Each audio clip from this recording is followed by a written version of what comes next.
স্ত্রীদের কখনো বাপের বাড়ি নিয়ে গালি দিবা না, তাদের গালের মধ্যে কখনো চর দিবা না, খবরদার, সাবধান।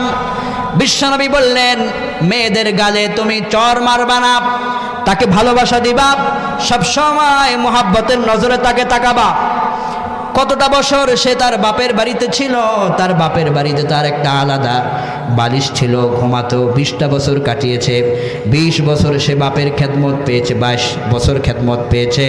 একদিন তুমি বিসমিল্লাহ কবুল বলে তাকে নিয়ে এসেছ, এরপর থেকে সে তোমার রান্নার কাজে সহযোগিতা করে, তোমার ঘর বাড়ি মুছা দেয়, পরিষ্কার করে রাখে, তোমার সন্তানদের খাদ্য খাবারের আয়োজন করে, ব্যবস্থা করে।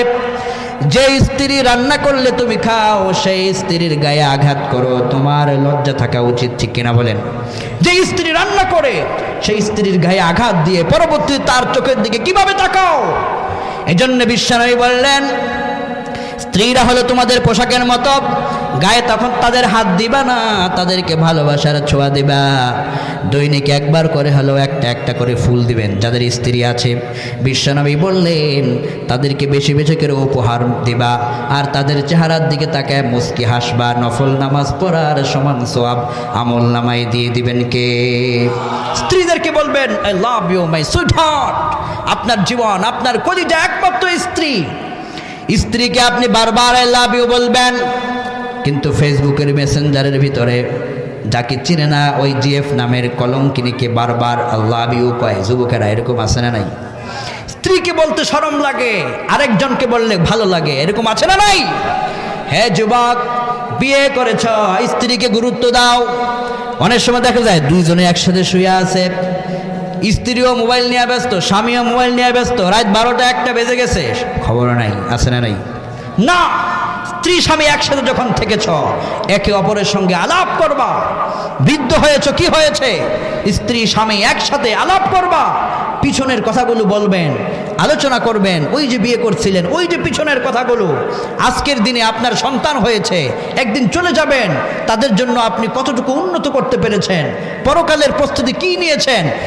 স্ত্রীকে স্বামী বলবে আজকে আমরা দুইজনে মিল্লা তাহাজ্জুদ পড়ব, আবার স্ত্রী তার স্বামীকে বলবে আসুন আজকে রাতে দুইজনে মিলে তাহাজ্জুদ পড়ব। এভাবে করে একে অপরকে নেকের পথে ডাকবেন। আপনার স্ত্রী যদি অন্য মহিলার সঙ্গে ঝগড়া লেগে যায়, আপনি স্বামী হিসেবে ওই ঝগড়া থেকে তাকে ফিরিয়ে রাখবেন।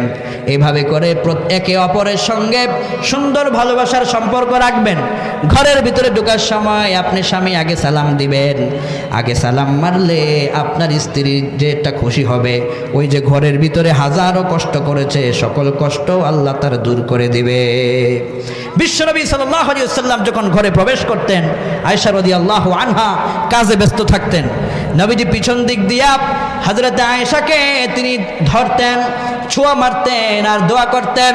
এইভাবে করে কাপড় দিয়া কপালের এই ঘামগুলোকে মুছে দিতেন আর বলতেন আয়েশা আমি দিনের দাওয়াতের কাজে সংসারে তোমাকে সাহায্য করতে পারি নাই, অনেক কষ্ট করেছ। হযরত আয়েশা বলতেন আমার বিশ্বনবীজি আমার স্বামী যখন ঘরে প্রবেশ করে আমাকে যখন বলতেন আয়েশা তুমি সংসারের জন্য অনেক কষ্ট করেছো, এটা বলা মাত্রই আমার সংসারের সকল কষ্ট দুঃখগুলো আমার মন থেকে মুছে যায়। আপনার স্ত্রীর পাশে এসে আপনি এটা বলবেন যে তুমি আমার সংসারের জন্য অনেক কষ্ট করো, তাকে আপনি এইভাবে করে শক্তি যোগাবেন, প্রেরণা দিবেন। বিশ্বনবী বললেন স্ত্রী স্বামীকে সালাম দিবে, স্বামী তার স্ত্রীকে সালাম দিবে।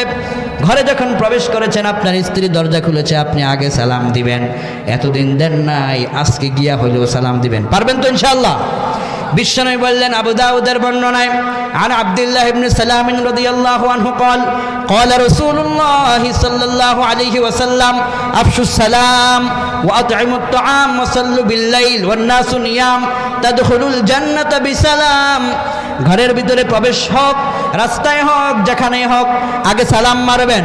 2 নম্বরে মানুষদেরকে সামর্থ্য মোতাবেক খাদ্য খাওয়াবেন।